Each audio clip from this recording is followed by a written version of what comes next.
Zimbabwe's economic outlook is positive, with growth expected to increase to 6% in 2025, up from 2% last year, on the back of an anticipated recovery in agriculture and robust growth in industry and services, according to the World Bank. Authorities of the Southern African nations are currently negotiating an IMF-staff monitored program which may exert more pressure on the economic projections. Let's have more details of that in this report.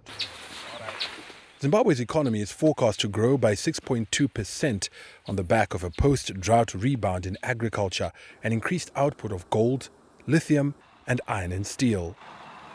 The numbers tally with Zimbabwe government's own 6% projection. However, the optimistic outlook may be scuttled by several headwinds. The assumption here is also that RBZ adheres to tight monetary supply, moderating inflation.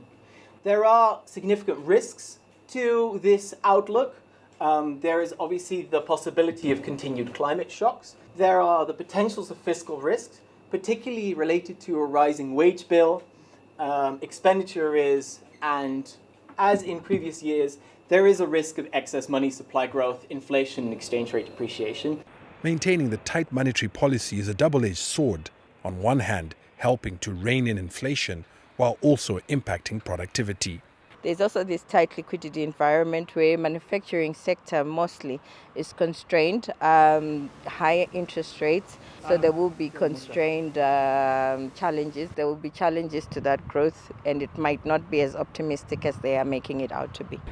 Zimbabwe is currently negotiating an IMF staff-monitored program which may exert further pressure on the economic projections. It's a very strict regime, and that also would also be a risk to the economic growth projections that are there, because you have to be strict. They go for a flexible exchange rate and tighter fiscal and tighter monetary policies, and that might constrain growth in the long run.